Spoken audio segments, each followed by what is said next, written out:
Hi again, I'm Carson from Guys with Games. Last week we got an email from one of our patrons asking us to come up with some activities that would practice using prepositions or prepositional phrases. And so we've come up with 4 different activities that use prepositions in a different way. Each one of these practices a different skill set as far as learning, remembering, and using prepositions. So let's take a look at them one at a time. The first is a targeting activity. We're going to come into our classroom and draw 3 images on the whiteboard. Something easy that your students would recognize both by sight and they know the vocabulary for that item.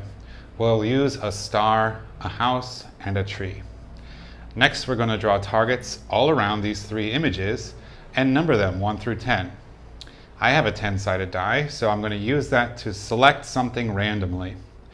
Next, we'll have the class split into 2 teams, maybe the left side and the right side. Choose a student from each team to stand behind some line that you've drawn on the floor and give each student a sticky ball. So 2 students will play at the same time. I'm going to use my 10-sided die to roll and randomly select a number. Here I've rolled the number 7, so the students both throw their sticky ball at the same time, trying to hit number 7. Once a student does, that side gets the star, and the loser will have to make a sentence. I'll ask the loser, where is the sticky ball? So it is between the house and the tree. Next, our second activity is diagramming a sentence. This is something that I learned to do as an elementary school student. I attended Montessori Academy, so we had a lot of hands-on activities just kind of built into our educational program. Diagramming a sentence, though, is not as exciting as throwing a sticky ball at the whiteboard. Here, we're going to give our students a worksheet with sentences that we have already written ourselves, and we're going to show them this key. The key is similar to a legend on a map in that it shows the students what symbol represents each kind of word. If the students don't know what adverbs are, don't use any in the sentence. But basically what they do is they're going to look at the legend, look at the sentence, and then draw, possibly using different colors, that symbol over each word. If you want to teach the difference between words and phrases, and how a single word is not necessarily its own type, it could be part of a adverbial phrase, for example. Do that. But the key point here is getting the students the ability to recognize that text represents an idea, and that idea falls into a different category, like verbs, nouns, adjectives, adverbs, and prepositions. Once we all complete that thing, the teacher can show the correct diagram on the whiteboard and compare. Next, we'll be interacting with an image.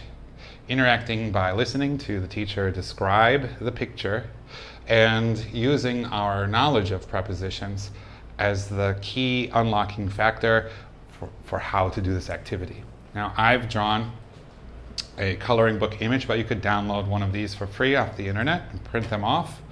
It's a black and white image with many things. And so me, the teacher, I'm going to come up with lots of questions to describe things that they can see in this picture.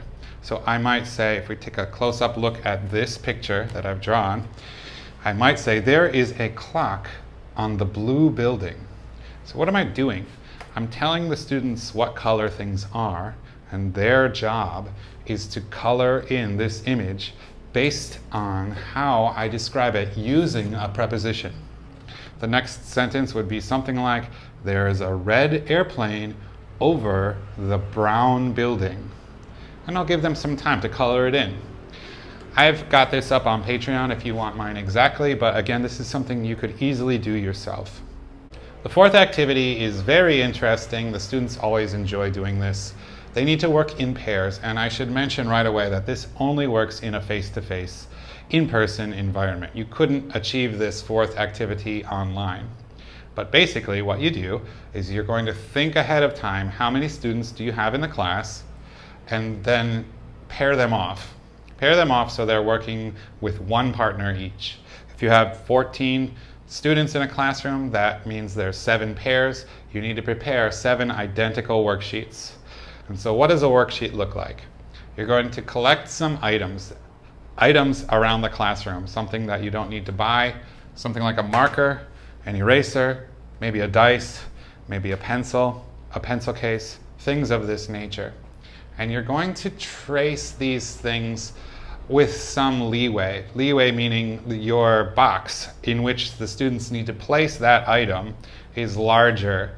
There's some margin of error, larger than the item itself. Basically, you will distribute these worksheets to each pair, and you'll need to prepare some blindfolds. I use sleeping masks often, but one sleeping mask per group. One student will use the sleeping mask and the other student will be the describer. So we're going to put the worksheet in front of the student wearing the sleeping mask. We're going to give his or her partner the items, and the partner will hand the student wearing the sleeping mask an item. And he or she will describe where to move that thing. It's like a claw game, basically. Where to move that thing and how to orient it to place it within its position on the worksheet. Imagine a homemade game of operation. And the first team to successfully work in pairs where one person cannot see and is reacting only to the instructions given to him or to her by his or her partner, placing the items on the worksheet where they belong, that team is the winner. Anyway, these are the 4 activities that we came up with related to prepositions. We hope they're useful to you. Even on days when preposition is not the main idea, it's still a thing to kind of practice and review. Thanks again for watching, and we'll see you again next week. Bye-bye.